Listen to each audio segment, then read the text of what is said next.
बात करते हैं मुजफ्फरपुर जिले की। मुजफ्फरपुर जिले में कुल 11 विधानसभा की सीटें हैं। पिछली दफा यहाँ पर 4 सीटें आरजेडी के खाते में गई थी, 3 सीटें जो है वो बीजेपी के खाते में गई थी, 2 सीटें वीआईपी के खाते में, 1 सीट जदयू के खाते में और 1 सीट कांग्रेस के खाते में गई थी। इस बार क्या स्थिति है चलिए देखते हैं। औराई विधानसभा की बात करें अगर तो औराई में रमा निषाद को बीजेपी ने उम्मीदवार बनाया है, वहीं भोगेंद्र सहनी को जो है वीआईपी ने उम्मीदवार बनाया है और जनसुराज की तरफ से राधा रमन यहाँ पर चुनाव लड़ रहे हैं। 2020 में ये सीट बीजेपी जीती थी और इस बार भी यहाँ पर बीजेपी का पलड़ा जो है वो भारी माना जा रहा है। बात करें मीनापुर विधानसभा की तो मीनापुर में जो है अजय कुमार जेडीयू की तरफ से उम्मीदवार हैं, तो वहीं मुन्ना यादव आरजेडी की तरफ से उम्मीदवार हैं और तेज नारायण सहनी जनसुराज की तरफ से यहाँ पर। पिछली बार इस सीट पर आरजेडी चुनाव जीती थी, लेकिन इस बार जो है जदयू ये सीट जो है आरजेडी से यहाँ पर छीन सकती है, यानी जदयू जो है मीनापुर विधानसभा सीट में यहाँ पर इस बार जीत दर्ज कर सकती है। बात करते हैं एवं बोचहा की। बोचहा से बेबी कुमारी जो है वो एलजेपीआर की तरफ से उम्मीदवार हैं और अमर कुमार पासवान जो है यहाँ पर आरजेडी की तरफ से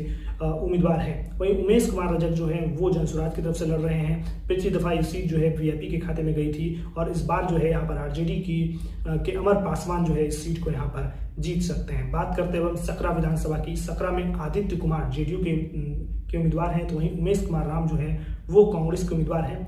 इसके अलावा जो है रेणु पासवान यहाँ से जनसुराज की तरफ से जो है वो चुनाव लड़ रही हैं। पिछली दफा ये सीट जदयू जीती थी और एक बार फिर इस सीट पर जदयू के जीतने की संभावना बन रही है। दोस्तों अब बात करते हैं कुर्नी विधानसभा सीट की। कुर्नी से केदार गुप्ता बीजेपी की तरफ से चुनाव लड़ रहे हैं, वहीं सुनील कुमार सुमन जो है आरजेडी की तरफ से और मोहम्मद अली इरफान जो है वो जनसुराज की तरफ से यहाँ चुनाव लड़ रहे हैं। पिछली दफा जो है आरजेडी सीट को जीतने में कामयाब हुई थी, लेकिन इस बार जो है यहाँ पर बीजेपी का पलड़ा भारी है और बीजेपी इस सीट पर चुनाव जीत सकती है। बात करते हैं मुजफ्फरपुर की।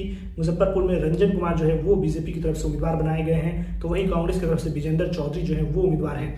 इसके अलावा जो है डॉक्टर एके दास जो है यहाँ पर जनसुराज से उम्मीदवार हैं। पिछली दफा ये सीट कांग्रेस यहाँ पर जीती थी, लेकिन इस बार बीजेपी का पलड़ा इस सीट पर भारी नजर आ रहा है, यानी मुजफ्फरपुर में जो है बीजेपी के रंजन कुमार यहाँ पर चुनाव जीत सकते हैं। बात करते हैं कांटी विधानसभा की।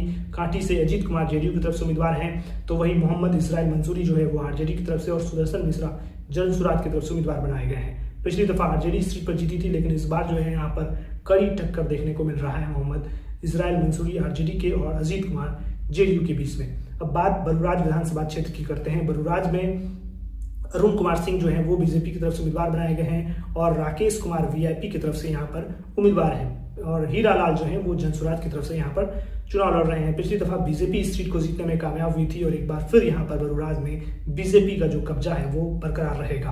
बात करते हैं पारू की। पारू में मदन चौधरी जो है वो आरएलएम के उम्मीदवार हैं, तो वहीं शंकर प्रसाद जो है वो आरजेडी की तरफ से चुनाव लड़ रहे हैं और जनसुराज से रंजना कुमारी जो है वो यहाँ पर चुनाव लड़ रही हैं। पिछली दफा बीजेपी जो है वो यहाँ पर चुनाव जीतने में कामयाब हुई थी, लेकिन इस बार जो है यहाँ पर अशोक कुमार जो कि बीजेपी के बागी हैं उनके बीच और आरजेडी के बीच जो है यहाँ पर शंकर प्रसाद गुप्ता के बीच जो है वो यहाँ पर टक्कर देखने को मिल रहा है।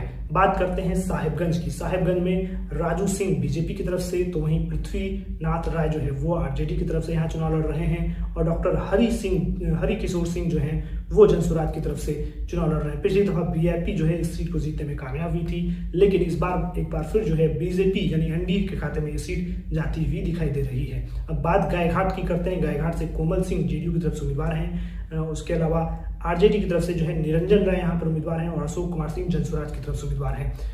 वहीं इसरत परवीन भी यहाँ पर बीएसपी की तरफ से चुनाव लड़ रही हैं। पिछली दफा आरजेडी के खाते में ये सीट गई थी, लेकिन इस बार जदयू का इस सीट पर पलड़ा भारी नजर आ रहा है, यानी गायघाट विधानसभा क्षेत्र से कोमल सिंह जो है वो चुनाव जीत सकती हैं। अगर बात मुजफ्फरपुर की टोटल की करें तो मुजफ्फरपुर के इस जिले में जो है 5 सीटें बीजेपी के खाते में जा सकता है, 3 सीट जदयू के खाते में, 1 सीट आरजेडी और 2 सीटों पर जो है वो कड़ी टक्कर जो है देखने को मिल सकती है।